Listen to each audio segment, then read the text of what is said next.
I think it came as a huge disappointment to everyone when we found out that there were going to be no human NPCs in Fallout 76. And it would be especially bad if you were hoping to finally have a full joinable Enclave faction, or if you just wanted a better version of Fallout 4's Brotherhood of Steel. Well, now that Wastelanders, the update that adds NPCs, is releasing this month, it's possible the Enclave and the Brotherhood could return in the future, or even in the Wastelanders update. So today, I'll be going over possibilities of how these two factions could return to Appalachia. The first possibility is quite simple, and it's that these factions just left the area. Now, to understand what I mean, we'll have to look at some of the lore from Fallout 76. The reason there's no human NPCs in Fallout 76 is because of the Scorch Beasts and the Scorch Plague. This plague originated in the Cranberry Bog region of Appalachia, and it seems to have taken over a large area, but the span of Fallout 76's map seems to be as far as the plague has reached. Now, we know that the majority of the Appalachian Brotherhood of Steel was wiped out during Operation Touchdown, and the highest ranking member of the remaining Brotherhood forces specifically stated that there would be no deserters and that they would fight to the last. But the lack of named bodies leads me to believe that the survivors at Fort Defiance may have decided to evacuate the area. The idea isn't that hard to believe either. We know from the various crash sites that the Brotherhood had access to vertibirds.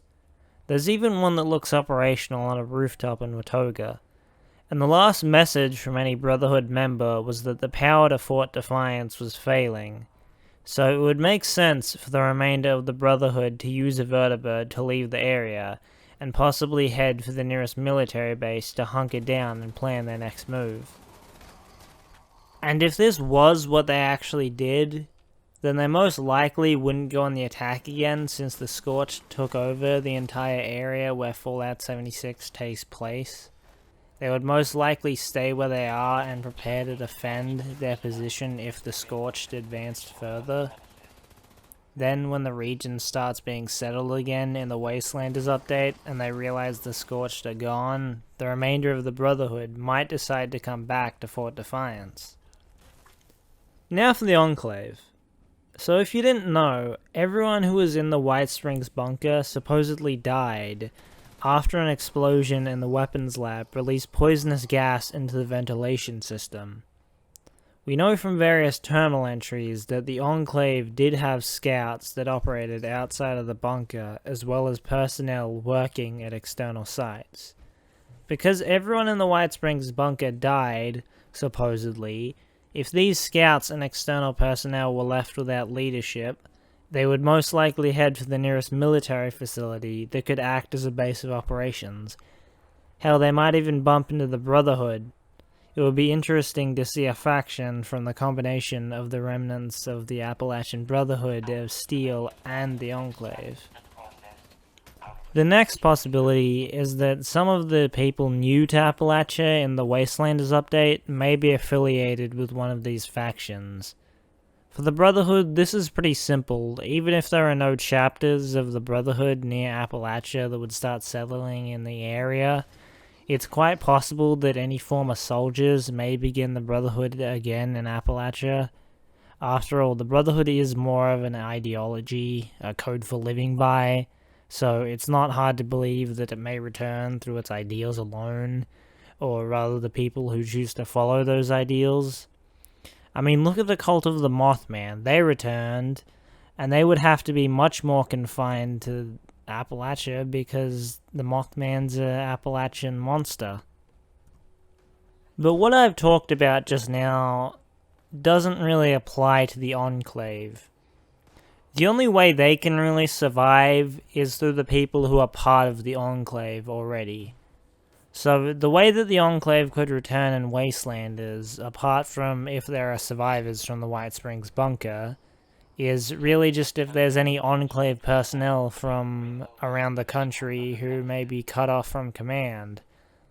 I imagine there may be a decent amount that were in Washington, D.C. when the bombs went off, but couldn't make it to the evacuation headed for Control Station Enclave. One person specifically I want to focus on is a character who is one of the allies in Wastelanders. And allies in Fallout 76 seem to be mostly the same as companions from Fallout 4. Now, this character is an astronaut who has been in hibernation since before the Great War, and has crashed in the region where Fallout 76 takes place. And it's your job to explain what happened.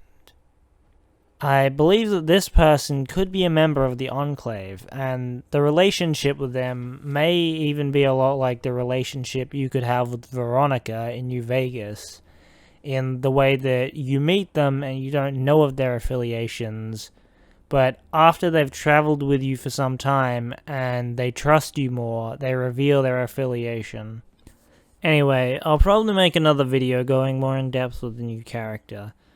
But for now, the last option I want to talk about doesn't apply to the Brotherhood and is only for the Enclave. And here's what I'm proposing. The Enclave was so focused on self-preservation, they built bunkers around the country just for them. They even set up a main base on an offshore oil rig that would be used by the country's leaders in the event of nuclear war. And in Fallout 4, we experience what is arguably the best method of self-preservation, that being the Cryo-pods encountered in Vault 111 at the start of the game. We know that Vault Tech had a close dealing with the American government. I mean, the White Springs bunker is a Vault Tech vault. So, wouldn't it make sense for the Vault Tech company to put these cryopods in the White Springs bunker in the event that the occupants would need to go into hibernation for an extended period of time? Then, if during the gas outbreak, some of the members in the bunker decided to seal themselves in the cryopods, then that should have protected them from the gas. Now, you might be wondering why I'm suggesting this when there's clearly no cryopods in the bunker. Well, you might also notice that there's a few sections of the bunker that have been blocked off. Although, the main ones I want to focus on, the two main ones I want to focus on specifically, are a staircase that leads to a lower level, which has been completely blocked off. There's no access to that level through any other way. And the science wing, which has also been blocked off completely.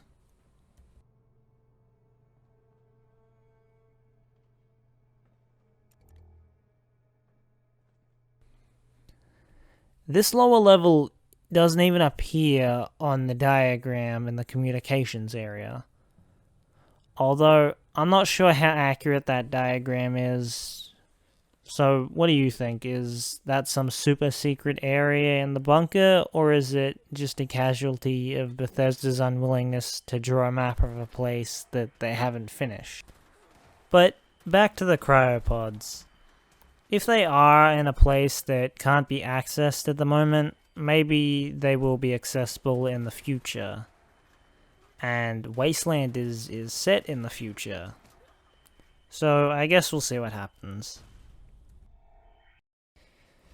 So that's the end of the video, and I think I should address some things like why I haven't uploaded in over 2 months, and it's really just because I didn't have a subject that I was really keen on making a video about. I mean, like now I've started again, it's gonna be easier for me to continue writing more videos and making them, hopefully on a weekly basis again.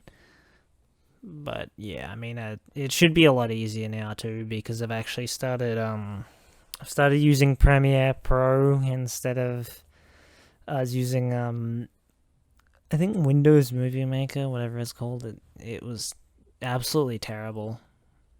Like, it's so slow you can't do crap on it. But yeah, anyway, if you like this, consider subscribing or just leaving a like if you enjoyed it. Anyway, have a nice day. Bye.